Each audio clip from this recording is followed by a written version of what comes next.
WMYZ News. I'm Tiffany Scott, and this is my colleague Kristin Maddox.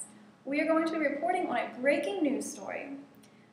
Researchers have found a prominent link between social psychology and the criminal justice system. That's right, Tiffany. Here's Alexis Paice in the field to tell us more. Thank you, Tiffany and Kristin. I'm here with Elizabeth Loftus, an expert on eyewitness testimonies. Elizabeth, how influential are eyewitness testimonies? Well, Alexis, eyewitness testimonies are extremely influential. I actually conducted a study based on this topic. I presented students with a hypothetical robbery and murder case. With circumstantial evidence alone, only 18% voted for conviction. With the addition of a single eyewitness, 72% voted for conviction.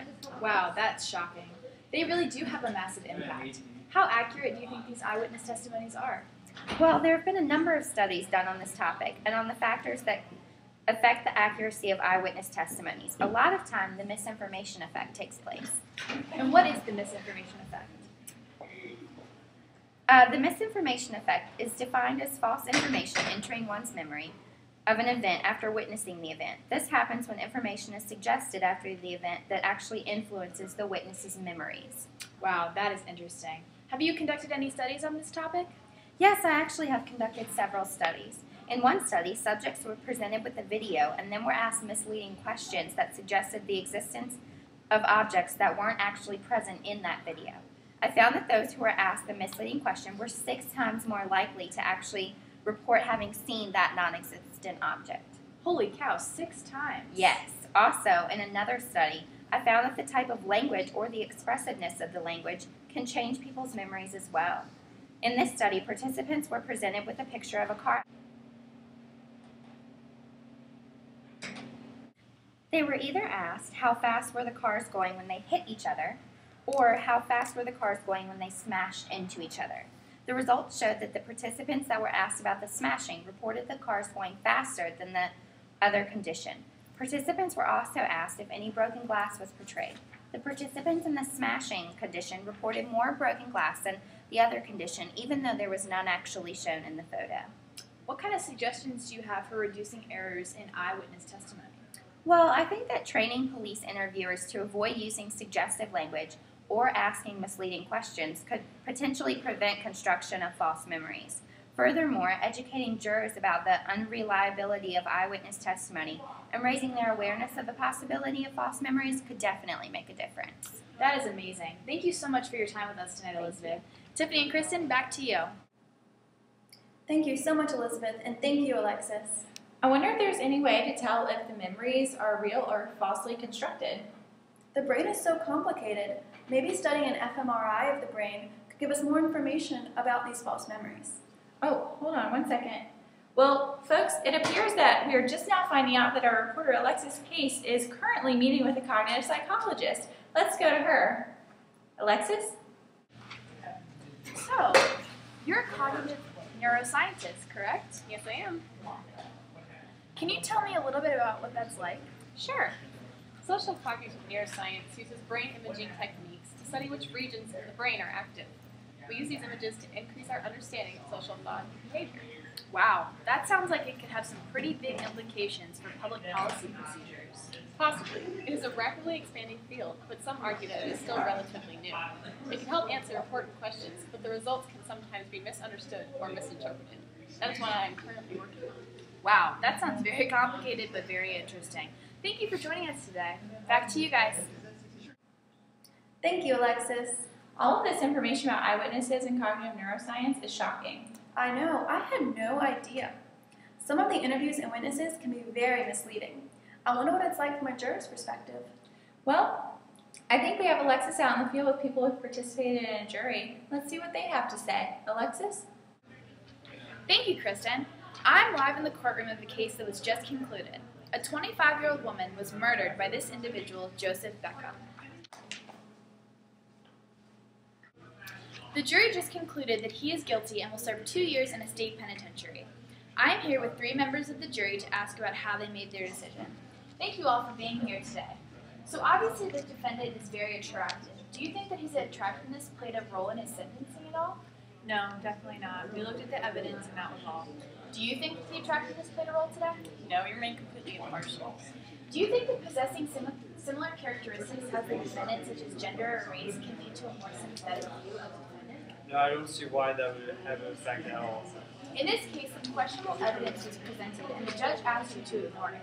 Do you think that you were able to ignore what you had already seen and were able to make a decision without taking it into account? Yes, we were able to ignore it. Yes, we never brought it up in discussion. Yeah, we didn't even think about it. Thank you all for answering my questions. Tiffany and Kristin, back to you. We just heard from 3 jurors in a case about their thoughts on jury decision making. They claim to have based their decisions only on evidence, but according to this breaking news story, that might not always be the case.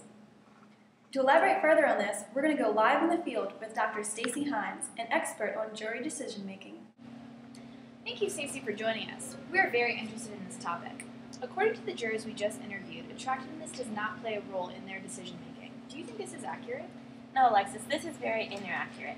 Multiple studies have shown that attractiveness does play a huge role on the severity of the punishment recommended and whether or not the declaration of guilt or innocence. Can you explain one of these studies to me? Sure, one of the most recent studies was done by Michael Efron, who found that students judged more attractive defendants less harshly and recommended shorter punishments than people who were less attractive. That's horrifying and completely unfair.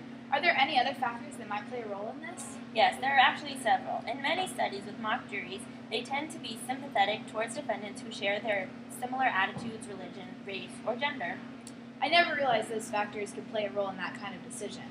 In the current case we just dealt with, the judge asked the jury to ignore questionable evidence. Is this a plausible order for the judge to make and expect to be followed? No, definitely not.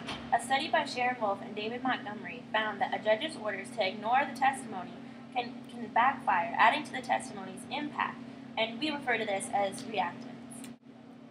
Thank you so much for all this information. You really do know your stuff. No problem. Thanks for having me. Back to Kristin and Tiffany in the newsroom. Wow, I did not realize that so many factors played a role in jury deliberation. Neither did I, Tiffany. I wonder if this is because some of the jurors don't always understand the importance of their position, and that may be a factor. It could be because some of the legal jargon is hard to understand. Well, luckily we have Alexis back in the field with one of the jurors ready to discuss their thoughts on this case. Hello. Thank you for discussing this with us again. Do you feel that you were able to comprehend everything that was presented in this case? Yes, I understood. Do you think you know what preponderance of the evidence means? Well, it means it's time to ponder the evidence. Well, according to the expert, you're wrong. Preponderance of the evidence is standard of proof that is meant that if the proposition is more likely to be true than not true. Whoops. So you see, sometimes jurors can be misled to think that they understand certain terms and topics when they actually do not. Tiffany and Kristin, back to you. That is shocking. I know they really should take steps in improving that, like giving instructions in simple language for everyone to understand. I completely agree. Also, they should give them transcripts of the evidence instead of forcing them to rely on their memories, because as we learned earlier, memories can easily be misled and false. Well, with all of this evidence on juries, do you think it's a good system to keep in place? Well, luckily, we have with us today Jenny Steenberg, who is an expert in group decision making. Jenny? Thank you so much for joining us. Tell us, how do decisions among juries get made? What is the process? Well, a lot of factors play a role, and decisions can go either way depending on majority or minority influence.